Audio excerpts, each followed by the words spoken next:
പുറപ്പാട് 11:7.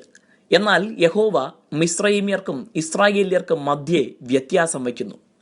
ഇസ്രായേൽ ജനം അടിമകളായിരുന്ന് പീഡനം അനുഭവിച്ച മിസ്രയീമിൽ നിന്ന് അവരെ വിടുവിച്ചു കൊണ്ടുവരുവാൻ ദൈവം 10 ബാധകൾ മിസ്രയീമ്യരുടെ മേലയച്ചു.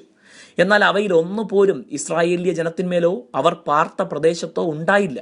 തൻ്റെ സ്വജനത്തെ ദൈവം മറ്റെല്ലാവരിൽ നിന്നും വ്യത്യസ്തരായി കാണുന്നു. നാം ദൈവത്തിന് വിലയേറിയവരാണ്. കാരണം തൻ്റെ പുത്രന്റെ പരിശുദ്ധ നിണത്താൽ അവിടുന്ന് നമ്മെ വീണ്ടെടുത്തിരിക്കുന്നു. നമ്മുടെ ജീവിതവും ലോക മനുഷ്യരുടേതിൽ നിന്ന് വ്യത്യസ്തതയുള്ളതായിരിക്കണം. അതായത് നാം ദൈവമക്കളാണെന്ന ബോധ്യത്തോടെ എല്ലായ്പ്പോഴും ജീവിക്കുകയും പ്രവർത്തിക്കുകയും വേണം. ലോകത്തിൻ്റെ പാപങ്ങളിൽ നാം പങ്കുചേരരുത്. മറ്റു മനുഷ്യരുമായി സമ്പർക്കമില്ലാതിരിക്കുക എന്നല്ല അതിനർത്ഥം.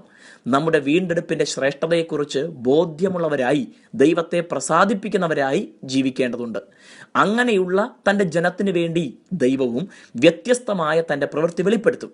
മലാക്കി 3:18 കാണുന്നത് പോലെ നീതിമാനും ദുഷ്ടനും തമ്മിലും ദൈവത്തെ സേവിക്കുന്നവനും സേവിക്കാത്തവനും തമ്മിലുള്ള വ്യത്യാസം ദൈവം നിശ്ചയമായും വെളിപ്പെടുത്തും.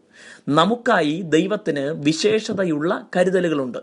പുത്രന്റെ രക്തത്താൽ വീണ്ടെടുപ്പ് പ്രാപിച്ചവർക്കായി ദൈവം നൽകിയ പരിശുദ്ധാത്മാവ് അതിലേറെ വിലപ്പെട്ടതാണ്. ദൈവം നമ്മിൽ വസിക്കുന്നു എന്നതിൻ്റെ തെളിവാണ് നമ്മിലുള്ള തൻ്റെ ആത്മാവ്. യേശുവിൻ്റെ 2ാം വരവിൽ തൻ്റെ വിശുദ്ധന്മാരെ തൻ്റെ അടുക്കൽ ചേർക്കുമ്പോൾ ആ വ്യത്യാസം വീണ്ടും വെളിപ്പെടും. ക്രിസ്തുവിൻ്റെ ആത്മാവില്ലാത്തവൻ അവനുള്ളവനല്ല എന്ന് റോമർ 8:9 കാണാം. ദൈവം ഇച്ഛിക്കുന്ന വ്യത്യസ്തമായ ഒരു ജീവിതം നമുക്കുണ്ടാകട്ടെ. ദൈവം നമ്മെ അനുഗ്രഹിക്കട്ടെ.